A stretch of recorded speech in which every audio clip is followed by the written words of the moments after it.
Dear students, welcome to ఈనాడు ఈ ప్రతిభ YouTube channel. పోటీ పరీక్షల్లో కరెంట్ అఫైర్స్ ఎంతో కీలకం. అందుకే ఈనాడు ఈ ప్రతిభ ముఖ్యమైన సంఘటనలన్నింటినీ వీడియో రూపంలో వీక్లీ రౌండప్గా మీ ముందుకు తెస్తుంది. ఈ వీడియోలో మనం జూలై 15 నుంచి 21 వరకు జరిగిన ముఖ్య విషయాల గురించి తెలుసుకుందాం. ముందుగా సైన్స్ అండ్ టెక్నాలజీ విషయానికి వస్తే, భూమికి 400 కిలోమీటర్ల ఎత్తులోని అంతర్జాతీయ అంతరిక్ష కేంద్రం ఐఎస్ఎస్ నుంచి భారత వ్యోమగామి శుభాంశు శుక్లా సహా మరో ముగ్గురు వ్యోమగాములు 2025 జూలై 15న క్షేమంగా భూమిపైకి తిరిగి వచ్చారు. యాక్సియం 4 మిషన్లో భాగంగా శుక్లాతో పాటు పెగ్గీ విట్సన్ అమెరికాకు చెందినతను, స్లావోజ్ ఉజ్నాన్స్కీ విస్నియస్కీ పోలాండ్ చెందినతను, టిబర్ కపూర్ హంగేరీలకు చెందినతను జూన్ 25న ఫ్లోరిడాలోని అంతరిక్ష కేంద్రం నుంచి ఐఎస్ఎస్కి బయలుదేరారు. 1984లో రాకేష్ శర్మ రోదసి యాత్ర చేశాక భారత వ్యోమగామి ఒకరు అంతరిక్షంలోకి వెళ్ళడం ఇదే మొదటిసారి. అలాగే అంతర్జాతీయ అంతరిక్ష కేంద్రంలోకి ప్రవేశించిన తొలి భారతీయుడిగా, రోదసీలో అత్యధిక కాలం గడిపిన భారతవాసిగా ఆయన రికార్డు సృష్టించారు. యాక్సియం 4 మిషన్లో భాగంగా భారత్కు చెందిన ఎవరు ఐఎస్ఎస్కు వెళ్లారు, ఆయన ప్రత్యేకతలు మొదలైన వాటిపై ప్రశ్నలు అడిగే అవకాశం ఉంది. దాదాపు 1370 కాంతి సంవత్సరాల దూరంలో 1,00,000 నుంచి 2,00,000 సంవత్సరాల వయసున్న పసి నక్షత్రం HOPS 315 చుట్టూ ఉన్న వేడిగాలులు వాతావరణంలో గ్రహాల్లాంటి రాజశకలాలు ఏర్పడుతున్న దాఖలాలను ఖగోళ శాస్త్రజ్ఞులు కనుగొన్నారు. ఇది మన సౌర వ్యవస్థ ఆవిర్భావ రహస్యాన్ని ఛేదిస్తుందని శాస్త్రజ్ఞులు భావిస్తున్నారు. అమెరికా అంతరిక్ష పరిశోధన సంస్థ నాసా, చిలీ దేశానికి చెందిన యూరోపియన్ సదరన్ అబ్జర్వేటరీ ESOలు ఈ పరిశోధనలో పాలుపంచుకున్నాయి. ESOకి చెందిన అల్మా టెలిస్కోప్ నెట్వర్క్ ఈ దృశ్యాన్ని చిత్రీకరించింది. ఏ నక్షత్రం చుట్టూ గ్రహాల్లాంటి రాజశకలాలు ఏర్పడుతున్నట్లు ఇటీవల శాస్త్రవేత్తలు గుర్తించారు. అది భూమి నుంచి ఎంత దూరంలో ఉంది, ఈ పరిశోధనలో ఏ సంస్థలు పాల్గొన్నాయి, ఏ టెలిస్కోప్ దీన్ని చిత్రీకరించింది లాంటి విషయాలపై అవగాహన పెంచుకోవాలి. సైనిక పాఠవాన్ని సగర్వంగా చాటి చెప్పేలా భారత్ ఒక్కరోజు యోధులో 3 కీలక క్షిపణులు పృథ్వీ-2, అగ్ని-1, ఆకాశ్ ప్రైమ్లను విజయవంతంగా పరీక్షించింది. స్వల్ప శ్రేణి బాలిస్టిక్ క్షిపణులైన పృథ్వీ-2,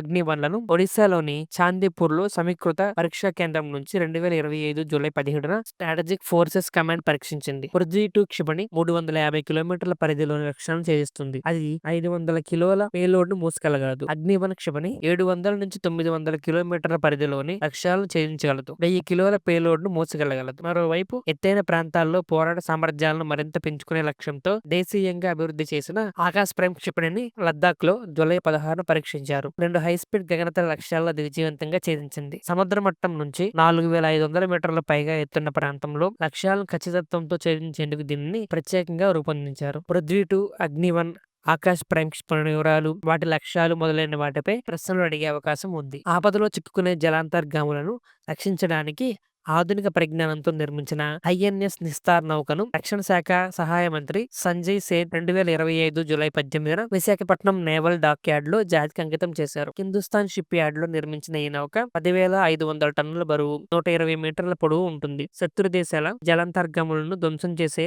అజయ్ యుద్ధ నౌక 2025 జూలై 21న భారత నావికా దళంలో చేరింది. ప్రభుత్వ రక్షణ రంగ సంస్థ garden reach ship builders and engineers దీన్ని నిర్మించింది. Anti submarine warfare shallow water crafts గా వీటిని వ్యవహరిస్తుంటారు. ఈ తరహా యుద్ధ నౌకల తయారీకి ప్రభుత్వం GRSCకి ఆర్డర్ ఇవ్వగా అజయ్ ఆఖరిది. INS నిస్తార్ అజయ్ నౌకల నిర్మాణం వెనుక ఉన్న ముఖ్య ఉద్దేశం, వాటిని తయారు చేసిన సంస్థ వివరాలు, ప్రత్యేకతలను ప్రముఖంగా గుర్తుంచుకోవాలి. ఇక నివేదికలు, సర్వేలను పరిశీలిస్తే ప్రపంచంలో విద్యార్థులకు అనుకూలంగా ఉండే అగ్రశ్రేణి 130 నగరాల్లో మన దేశంలో ఢిల్లీ, ముంబై, బెంగళూరు, చెన్నైలకు చోటు దక్కింది. జీవన వ్యయం పరంగా ఢిల్లీ నగరం అన్ని దేశాలకు విద్యార్థులకు అత్యంత అందుబాటులో ఉందని లండన్ నుంచి వెలువడిన 2026 ఉత్తమ QS విద్యార్థుల నగరాల జాబితా వెల్లడించింది. ఈ 4 నగరాల ర్యాంకులు గతంలో కంటే మెరుగుపడ్డాయి. ముంబై నగరం 15 స్థానాలు ఎగబాకి 98కి చేరింది. ఢిల్లీ 104లో, బెంగళూరు 108 స్థానాల్లో నిలిచాయి. చెన్నై 12 స్థానాలు మెరుగుపరుచుకొని 128లో నిలిచింది. ప్రపంచంలో విద్యార్థులకు ఉత్తమమైన నగరంగా సియోల్ అవతరించింది. వరుసగా 6 ఏళ్ల పాటు తొలి స్థానంలో నిలిచిన లండన్ 3వ స్థానంలో నిలిచింది. 2024 ప్రపంచవ్యాప్తంగా 1.40 కోట్ల మంది పైగా పిల్లలు ఒక్క టీకా కూడా తీసుకోలేదని ఐక్యరాజ్య సమితి ఆరోగ్య విభాగం వెల్లడించింది. ఈ జాబితాలో భారత్ కూడా ఉంది. ఈ వివరాలతో ప్రపంచ ఆరోగ్య సంస్థ, యూనిసెఫ్లు 2025 జూలై 15న సంయుక్త వార్షిక నివేదికను విడుదల చేశాయి. ఐరాస నివేదిక ప్రకారం 2024లో ఏడాదిలో పిల్లల్లో దాదాపు 89% మందికి కంఠస్పరి, ధనుర్వాతం, కోరంత దగ్గు టీకాలు మొదటి డోసులను వేశారు. ప్రపంచంలోనే అత్యంత ఖరీదైన నగరంగా సింగపూర్ నిలిచిందని జూలియస్ బేర్ వార్షిక నివేదిక వెల్లడించింది. వరుసగా 3వ ఏడాది ఈ ఘనతను సాధించింది. హాంకాంగ్ను వెనక్కి నెట్టి 2వ స్థానాన్ని లండన్ కైవసం చేసుకుంది. హాంకాంగ్ 3వ స్థానానికి పరిమితమైంది. కనీసం $1 మిలియన్ బ్యాంక్ బ్యాలెన్స్ కలిగిన వ్యక్తులు కొనుగోలు చేస్తున్న వివిధ రకాల ఉత్పత్తులు, వారు అనుభవిస్తున్న విలాసవంతమైన జీవనం ఆధారంగా జూలియస్ బేర్ ఇండెక్స్ నివేదిక రూపొందించింది. దేశంలో 30 ఏళ్లలోపు వయసులోనే ఆర్థిక వ్యవస్థపై గణనీయంగా ప్రభావం చూపుతున్న 79 మంది ఔత్సాహిక పారిశ్రామికవేత్తల జాబితాను అవెండస్ వెల్త్ హొరూన్ ఇండియా విడుదల చేసింది. గ్రోసరీ, ఆహార డెలివరీ అంకుర సంస్థ జెప్టో వ్యవస్థాపకులు కైవల్య వోహ్రా, అదిత్ పలిచా జాబితాలో తొలి 2 స్థానాల్లో నిలిచారు. వీరి వయసు 22 ఏళ్లు. జాబితాలో చోటు పొందిన వారిలో ఏవీఆర్ శ్రీ స్మరణ్, అర్జున్ దేశ్పాండే, శివశంకేశ్వర్, రాహుల్ రావత్, మిహిర్ మెండా ఉన్నారు. తెలుగు రాష్ట్రాల నుంచి నెక్స్ట్ వేవ్ సహ వ్యవస్థాపకులు శశాంక్ గుజ్జుల్లా, పి అనుపమ్ జాబితాలో చోటు దక్కించుకున్న అత్యంత పిన్న వయసు మహిళగా ఆప్ట్రా స్కాన్ కు చెందిన దేవికా గోలప్ నిలిచారు. నగరాల వారీగా చూస్తే 15 మంది వ్యాపారవేత్తలతో ముంబై అగ్రస్థానంలో నిలిచింది. ఈ విభాగం నుంచి ప్రధానంగా ఆయా నివేదికలు జారీ చేసిన సంస్థల వివరాలు, భారత్ కేంద్రంగా అందులో పేర్కొన్న విషయాలు, మొదటి స్థానంలో ఉన్న సంస్థలు, దేశాలు మొదలైన వాటిపై అవగాహన పెంచుకోవాలి. ఆర్థిక రంగానికి సంబంధించిన అంశాలను పరిశీలిస్తే భారత్, సింగపూర్ మధ్య యూపీఐ పేనో సేవలను మరో 13 బ్యాంకులకు విస్తరిస్తున్నట్లు NPCI international payments limited 2025 July 16న వెల్లడించింది. దీంతో ఈ సేవలు అందిస్తున్న మొత్తం బ్యాంకులు 19కి చేరాయి. Reserve bank of India, monetary authority of Singapore సంయుక్తంగా ఆవిష్కరించిన యూపీఐ పేనో సేవలను bank of Baroda, bank of India, Canara bank, central bank, federal bank, HDFC bank, IDFC first bank, IndusInd bank, Karur Vysya bank, Kotak Mahindra bank, Punjab national bank, south Indian bank, UCO bank, axis bank, DBS bank India, ICICI bank, Indian bank, Indian overseas bank, SBI అందిస్తున్నాయి. Bharat, Singapore మధ్య మొత్తం ఎన్ని బ్యాంకులు UPI పేనో సేవలు అందిస్తున్నాయి, వాటి వివరాలు, ఈ సేవలను ఏవి సంయుక్తంగా ఆవిష్కరించాయి లాంటి అంశాలు గుర్తుంచుకోవాలి. భారత్, 4 ఐరోపా దేశాల సమూహం ఈఎఫ్టిఐ మధ్య స్వేచ్ఛా వాణిజ్య ఒప్పందం అక్టోబర్ 1 నుంచి అమల్లోకి వస్తుందని కేంద్ర వాణిజ్య, పరిశ్రమల మంత్రి పీయూష్ గోయల్ 2025 జూలై 19న తెలిపారు. ఈ రెండు పక్షాలు 2024 మార్చి 10న వాణిజ్య, ఆర్థిక భాగస్వామ్య ఒప్పందం టీఈపీఏపై సంతకం చేశాయి. యూరోపియన్ ఫ్రీ ట్రేడ్ అసోసియేషన్లో ఐస్లాండ్, లీచ్టెన్స్టీన్, నార్వే, స్విట్జర్లాండ్ సభ్య దేశాలుగా ఉన్నాయి. ఈ ఒప్పందం కింద భారత్లో 15 ఏళ్లలో $100 బిలియన్ పెట్టుబడులు పెట్టాల్సి ఉంటుంది. ఈఎఫ్టీఏలో భారత్కు అతిపెద్ద వాణిజ్య భాగస్వామి స్విట్జర్లాండ్. మిగిలిన 3 దేశాలతో భారత్ వాణిజ్యం తక్కువే. ఈ ఒప్పందం అమలు తర్వాత భారతీయ వినియోగదారులకు స్విస్ వాచీలు, చాక్లెట్లు, బిస్కెట్లు వంటి స్విస్ ఉత్పత్తులు తక్కువ ధరకు లభించే అవకాశం ఉంది. స్వేచ్ఛా వాణిజ్య ఒప్పందం ఎప్పటి నుంచి అమలులోకి వస్తుంది, అందులోని అంశాలు, పెట్టుబడి వివరాలు మొదలైన విషయాలను ప్రముఖంగా గుర్తుంచుకోవాలి. జాతీయానికి సంబంధించిన విషయాల గురించి చర్చిస్తే దేశంలో వెనుకబడిన 100 జిల్లాల్లో వ్యవసాయానికి చేయూతనందించడానికి కేంద్ర ప్రభుత్వం కొత్తగా ప్రధానమంత్రి ధనధాన్య కృషి యోజనను అమలు చేయాలని నిర్ణయించింది. ప్రధాని నరేంద్ర మోదీ అధ్యక్షతన 2025 జూలై 16న జరిగిన కేంద్ర మంత్రివర్గ సమావేశం దీనికి ఆమోదముద్ర వేసింది. కేంద్రంలోని 11 మంత్రిత్వ శాఖల్లో అమల్లో ఉన్న 36 పథకాలను సమ్మిళితం చేసి ఈ పథకాన్ని అమలు చేయనున్నారు. వాటి కింద ఏటా ఖర్చు చేసే 24,000 కోట్లను ఈ పథకానికి కేటాయిస్తారు. 2025-26 ఆర్థిక సంవత్సరం నుంచి 6 ఏళ్ల పాటు ఇది అమల్లో ఉంటుంది. దేశంలో వెనుకబడిన ఎన్ని జిల్లాల్లో దీనిని అమలు చేస్తారు, దీని ప్రధాన లక్ష్యం, ఎన్ని పథకాలు సమ్మిళితం చేసి దీన్ని అమలు చేస్తారు, ఖర్చు వివరాలు, అమలు కాలం మొదలైన విషయాల గురించి పోటీ పరీక్షల్లో అడిగే అవకాశం ఉంది. ఈ వారం వార్తల్లో వ్యక్తులుగా నిలిచిన వారు అదితి చౌహాన్, జగదీప్ ధన్కడ్. అదితి చౌహాన్ విషయానికి వస్తే భారత మహిళల ఫుట్బాల్ జట్టు goalkeeper Aditi Chauhan 2025 July 17న ఆటకు వీడ్కోలు పలికింది. 17 ఏళ్ల పాటు కెరీర్ని కొనసాగించిన ఆమె ఐరోపాలో ప్రొఫెషనల్ ఫుట్బాల్ ఆడిన తొలి భారత క్రీడాకారిణిగా నిలిచింది. అదితి 57 మ్యాచ్ల్లో భారత్కు ప్రాతినిధ్యం వహించింది. 2012, 16, 19లో శాప్ మహిళల ఛాంపియన్షిప్ గెలిచిన భారత్ జట్టులో ఆమె సభ్యురాలు. ఇంకా జగదీష్ ధన్కడ్ విషయానికి వస్తే ఉపరాష్ట్రపతి పదవికి జగదీప్ ధన్కడ్ 2025 జూలై 21న రాజీనామా చేశారు. రాజ్యసభ చైర్మన్ హోదాలో ఉన్న ఆయన రాజీనామా లేఖను రాష్ట్రపతి ద్రౌపది ముర్ముకు పంపారు.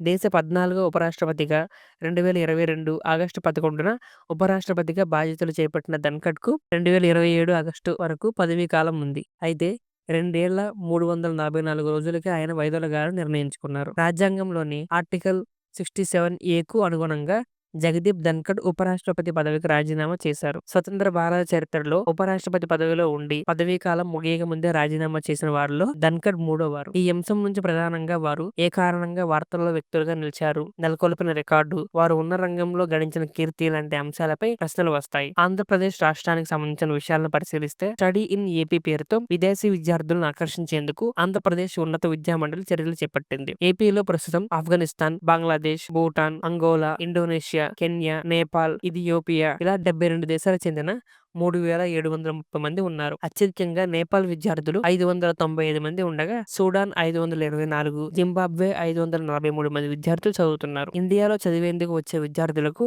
Indian council for cultural relations నుంచి 21 రకాల పథకాల ఉపకార వేతనాలు, ట్యూషన్ ఫీజు మినహాయింపులు అందిస్తున్నారు.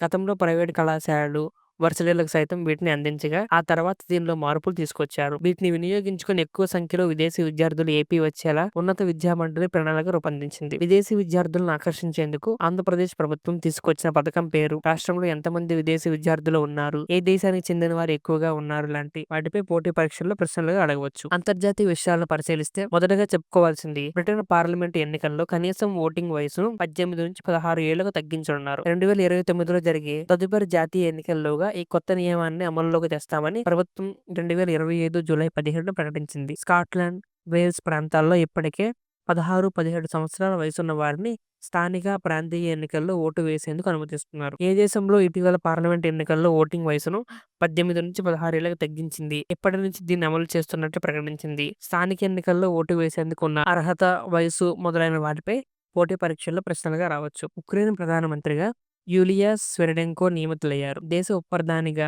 ఆర్థిక మంత్రిగా ఉన్న ఆమెను పునర్వ్యవస్థీకరణలో భాగంగా ప్రధానిగా నియమించినట్లు అధ్యక్షుడు జెలెన్స్కీ ఇటీవల ప్రకటించారు. డెనిస్ మిహాల్ స్థానంలో ప్రస్తుత నియామకం జరిగింది. 2022లో రష్యా పూర్తి స్థాయి యుద్ధాన్ని ప్రారంభించాక ప్రభుత్వాధినేతను మార్చడం ఇదే తొలిసారి. ఉక్రెయిన్ ప్రధానిగా ఇటీవల ఎవరు నియమితులయ్యారు, ఎవరి స్థానంలో నియామకం జరిగింది ఇలాంటి విషయాలు తెలుసుకోవాలి. రష్యా ఉక్రెయిన్ యుద్ధం నేపథ్యంలో ఆ రెండు దేశాల్లో జరిగే ఆర్థిక, రాజకీయ అంశాలను గుర్తుంచుకోవడం అవసరం. పాకిస్తాన్, ఆఫ్ఘనిస్తాన్, ఉజ్బెకిస్తాన్ మధ్య రైల్వే లైన్కు వీలు కల్పించే త్రైపాక్షిక ఒప్పందంపై 3 దేశాలు 2025 జూలై 17న సంతకాలు చేశాయి. ఈ ఒప్పందంలో భాగంగా తాష్కెంట్, కాబూల్, పెషావర్ నగరాల మధ్య $4.8 బిలియన్ వ్యయంతో రైల్వే లైన్ను ఏర్పాటు కానుంది. పాకిస్తాన్, ఆఫ్ఘనిస్తాన్, ఉజ్బెకిస్తాన్ దేశాలు దేని నిమిత్తం త్రైపాక్షిక ఒప్పందం కుదుర్చుకున్నాయి, ఏ ఏ నగరాల్లో ఇది సాగుతుంది, ఒప్పంద వ్యయం లాంటి అంశాలపై ప్రశ్నలుగా రావచ్చు. ముఖ్యమైన సదస్సులు, సమావేశాలను పరిశీలిస్తే దక్షిణ కొరియా రాజధాని సియోల్లో 2025 జూలై 18న తూర్పు ఆసియా 9వ గణిత విద్యా సదస్సు ప్రారంభమైంది. ఇందులో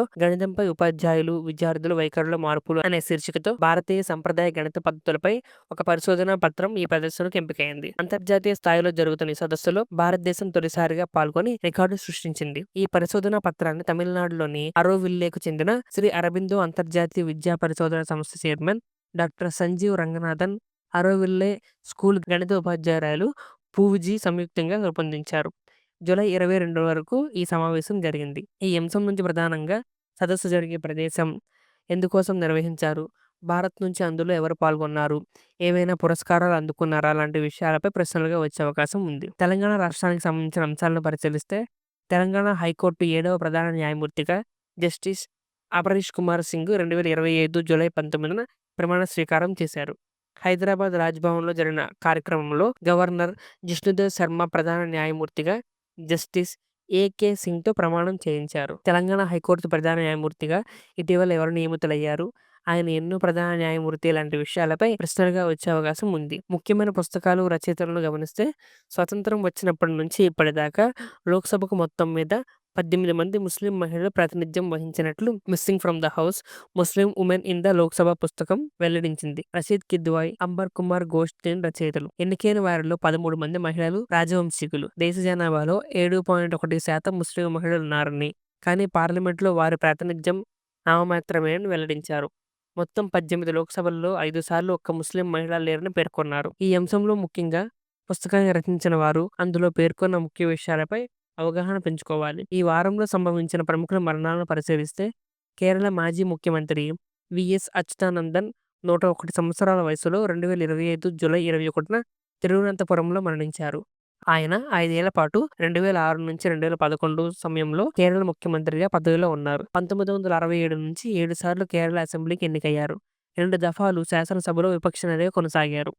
1964లో భారత కమ్యూనిస్టు పార్టీ (సిపిఐ)లో చీలిక రాగా సిపిఎంను స్థాపించిన 32 మంది కీలక నేతల్లో అచ్యుతానందన్ ఒకరు.